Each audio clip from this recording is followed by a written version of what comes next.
Okay, let's talk about something quintessentially New York. If you've ever walked down a street there, you know the sight. And yeah, probably the smell. We're talking about those mountains of trash bags piled high on the sidewalks. It feels like such a modern problem, right?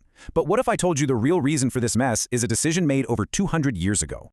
I mean, you really do see it everywhere. These towering piles of black bags just lining the streets.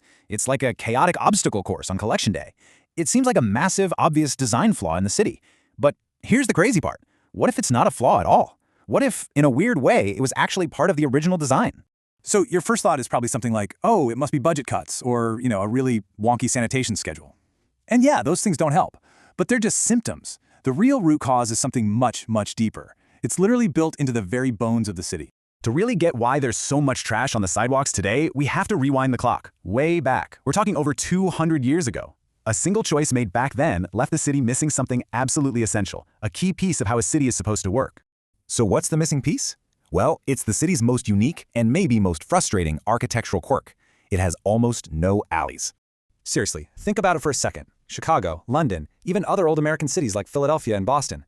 Most big cities are crisscrossed with these back alleys. They're for deliveries, utilities, and of course, for hiding trash until it gets picked up.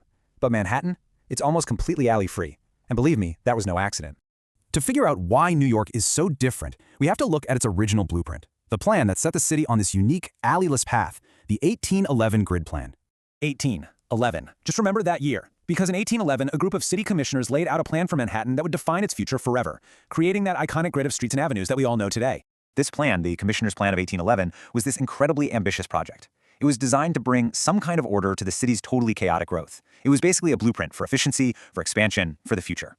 But you have to understand the planners had one main goal, and it was all about money. Maximize the amount of land that could be sold, period. They envisioned these dense, uninterrupted blocks of buildings, and their logic was, hey, the blocks running east to west are pretty short, so who's going to need a back path or a shortcut anyway?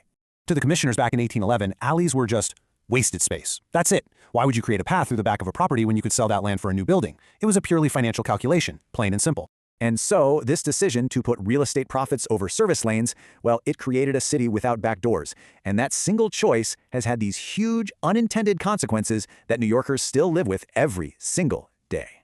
Okay, so look at how this plays out. In a typical city grid, all the dirty work, the trash collection, the deliveries, utility access, it all happens out of sight in the back alleys. This keeps the sidewalks clear for people. But in New York, with no alleys, all of that is forced out onto the main street. The sidewalk basically becomes the city's loading dock and its garbage dump.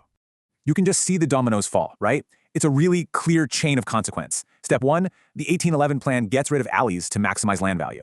Step 2, this forces all the building services, everything from deliveries to trash, out onto the main street. Which leads to step 3, the sidewalk becomes the one and only place to pile up garbage for collection.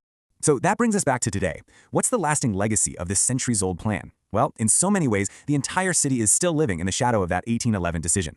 Yeah, so every single time you see a mountain of trash bags on a New York sidewalk, what you're really looking at is a direct echo of a choice made more than 200 years ago. It's living history, right there on the curb. And it's about so much more than just the trash. This decision to prioritize real estate over service space has shaped the entire rhythm of the city, how deliveries get made, how buildings are maintained, and how millions of us have to navigate these crowded sidewalks. It really is one of the city's defining and most unique challenges.